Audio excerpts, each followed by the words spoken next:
Hello family. Today is about doing. So if you're new to the channel is In Search of Purpose Today, and my name is Jack McAdory. Welcome. So let's get right into it. As you know, I went from being super strong and pretty much capable of doing just about anything. And then back in August of 2025, I had a stroke. Middle of the night, boom. All of a sudden, everything on the left just kind of quit. And I mean, just anything on that left side was a tremendous challenge. Had a little slope on the lip, all that stuff. Face droop, arm weakness, you name it. But this is not a pity party for Jack. This is about what we can do and the process of getting there. And a lot of times people don't have a structure. Now, I've been a coach. Let's see, I'm 68 now, so for about 50 years. And getting something and accomplishing something has always had a certain format to it, and I want to share that with you today. Make this simple. My job always as a coach has been to take something fairly complicated and break it down into parts that were easy to understand and easy to implement. So here we go. So I just wanted to bring out the fact that this is actually a celebration of life. It's kind of what I do.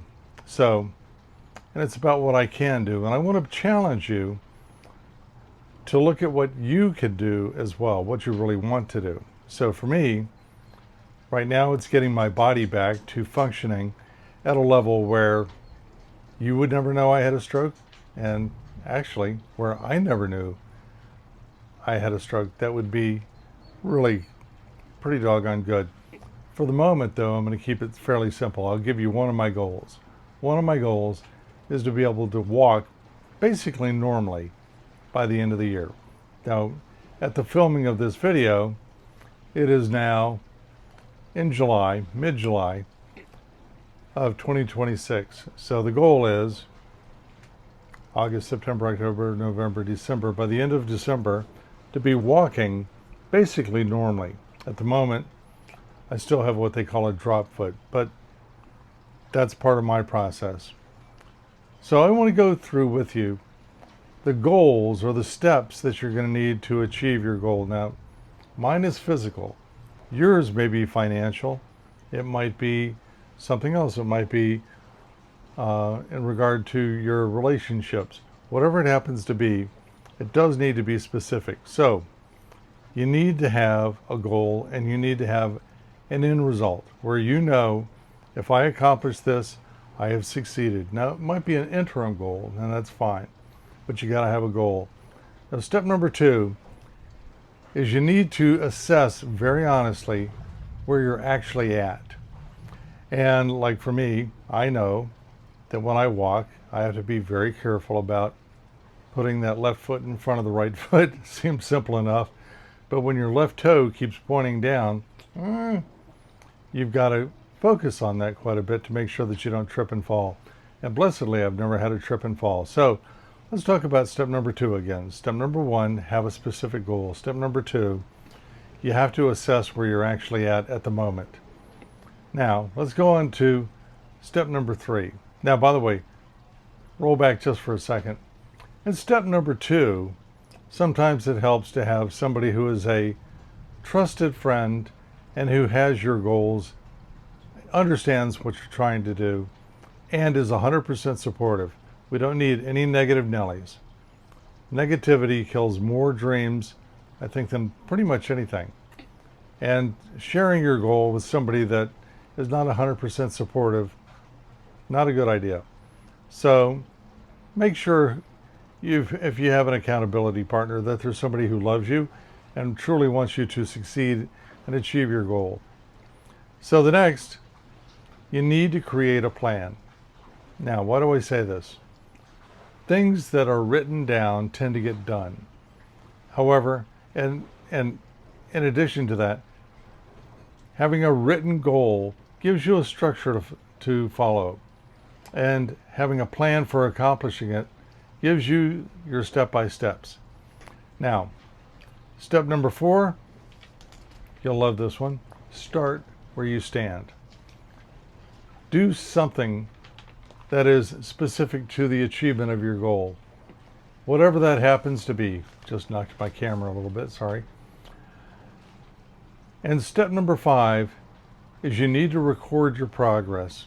Get a piece of paper, get a chart or a ledger if it's financial, whatever that happens to be.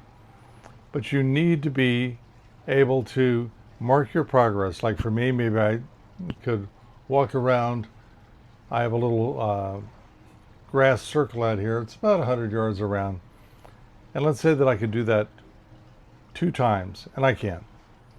And it takes me about 6 minutes per lap to do that. Not a 6-minute 6-minute lap.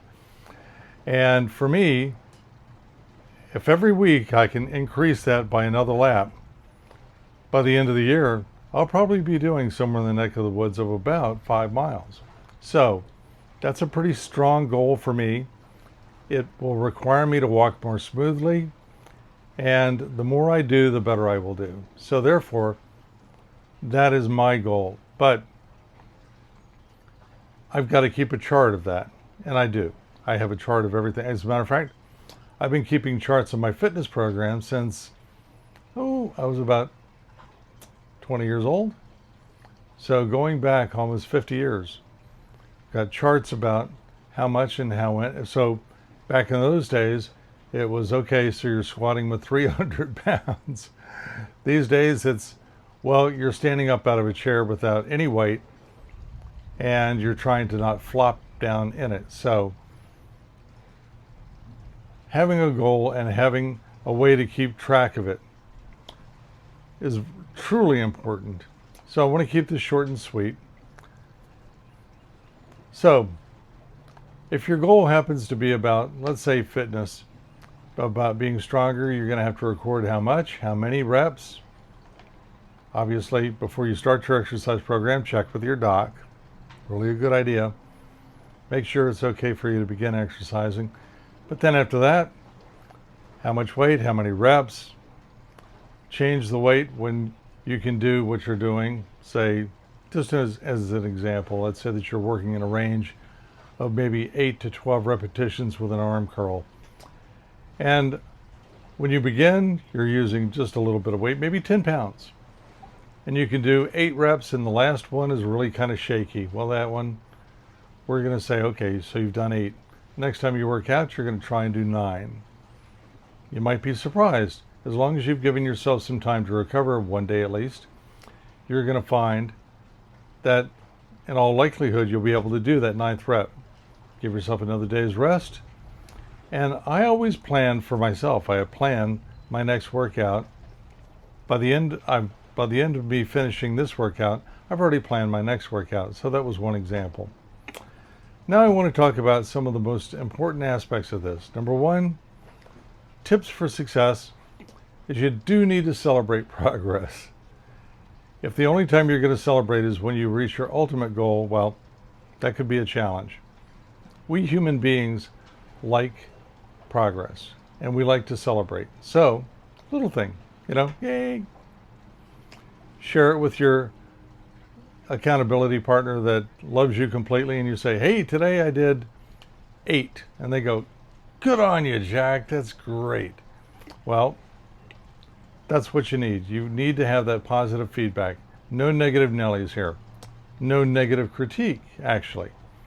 If the only thing that happened is, if your fitness goal was to improve in those areas and you say, hey, I did show up at the gym today. If that's all you can say, awesome. Just no negative critique whatsoever. And then I want you to remember a few things. Number 1, the Creator made you magnificent, and you are.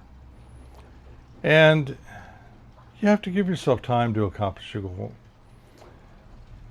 Interestingly enough, so many people overestimate what they can accomplish in 1 day, but they fail to appreciate what they can accomplish in 1 year.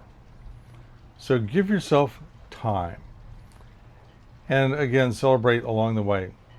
So if this has been helpful to you in structuring what's going on, and we can review nicely here, just go back, keep my notes. Number 1, have a goal, specific. Number 2, assess where you're at. Number 3, write out a plan. In writing, it's very important. Number 4, start where you stand. Number 5, keep good records so that you know your progress, and you want to praise your progress. That's the key. So, if this has been helpful, write down what it is that you're working on. I'd love to see it. I do read every comment, and I do comment on my comments. And until next time, God bless. All the love, all the power.